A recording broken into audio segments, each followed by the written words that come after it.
nouvelle vidéo de Tata Info.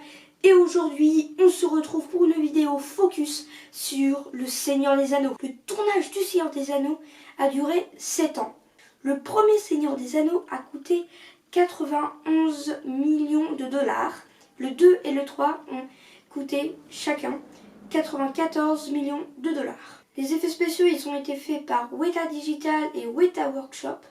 C'est une structure qui est encore très présente dans le milieu cinématographique. Le Seigneur des Anneaux 1, il compte 540 plans d'effets spéciaux. Le 2, il en compte 799. Et le 3, 1488. Le Seigneur des Anneaux, il a été tourné en Nouvelle-Zélande.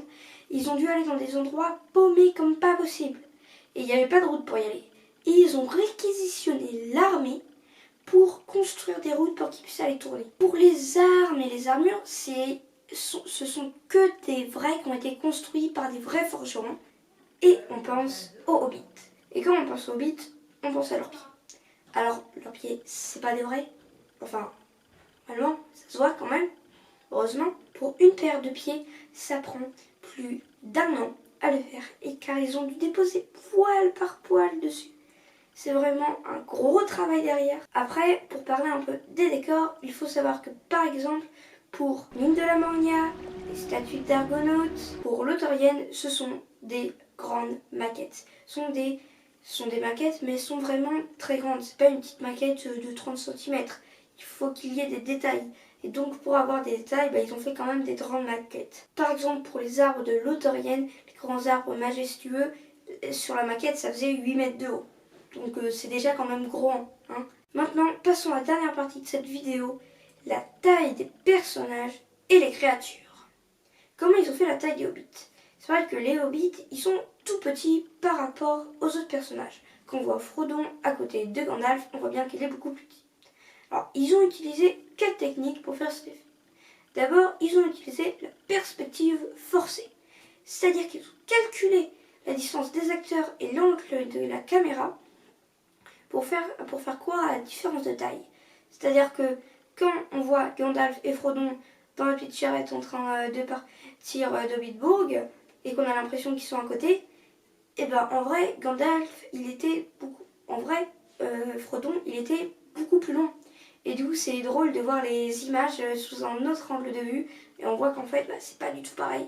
Après, ils ont utilisé le compositing. Alors, c'est-à-dire qu'ils ont tourné sur fond vert et après, en supprimant le fond vert, ils ont pu jouer avec la taille des personnages. Sinon, pour certaines scènes, ils ont utilisé des doublures, des petites doublures ou alors tout simplement des enfants.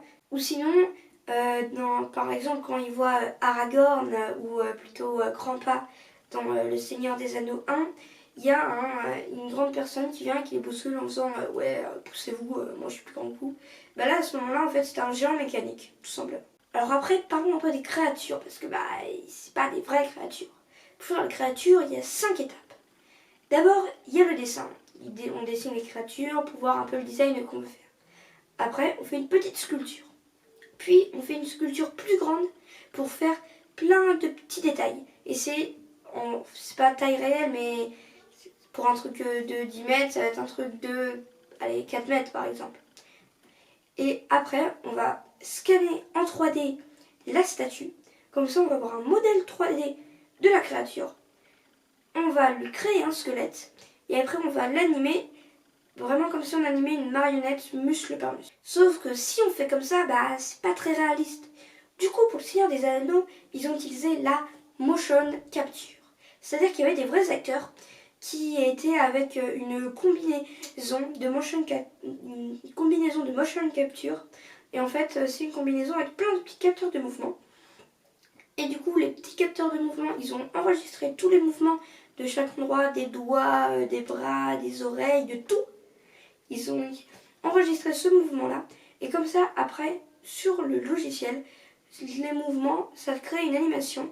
Ça crée une animation et on pouvait le remplacer par le scan 3D qu'on a fait de la créature. C'est comme ça qu'on a fait Gollum par exemple.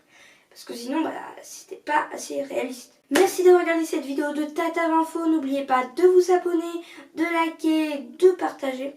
Et à la semaine prochaine. Tchuss!